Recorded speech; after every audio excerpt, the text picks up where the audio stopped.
మాజీ మంత్రి వైసీపీ నాయకుడు ముద్రగడ పద్మనాభం ఇంటిపై తెల్లవారుజామున దాడి జరిగింది.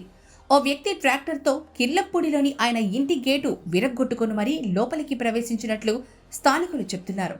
ముద్రగడ కారును వెనక నుంచి ట్రాక్టర్తో ఢీకొట్టాడు. దీంతో ఒక్కసారిగా పెద్ద శబ్దం రావడంతో ముద్రగడ ఇంట్లో నుంచి బయటకొచ్చారు. ట్రాక్టర్తో వచ్చిన అతన్ని పట్టుకోగా అతను జై జనసేన అంటూ నినాదాలు చేశాడని స్థానికులు అంటున్నారు. ఈ ఘటనపై ముద్రగడ పోలీసులకు ఫిర్యాదు చేయడంతో ఆ వ్యక్తిని అరెస్ట్ చేశారు. ట్రాక్టర్ దాడిలో ముద్రగడ ఇంటి ప్రాంగణంలో ఉన్న ఫ్లెక్సీలు కింద పడిపోయాయని తెలుస్తోంది.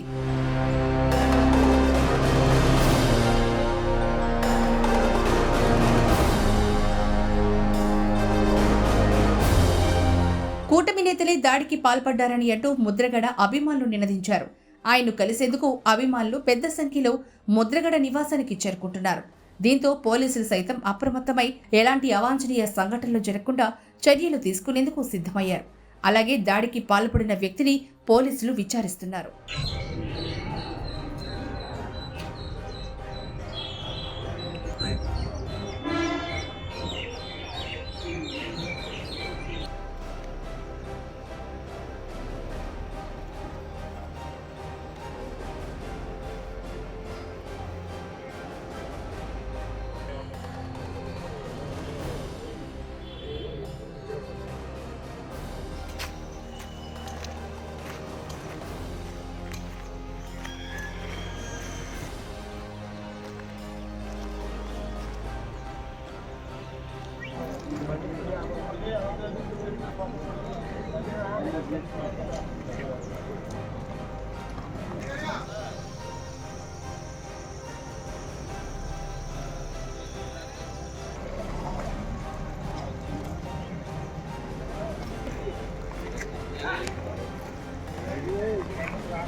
Yeah.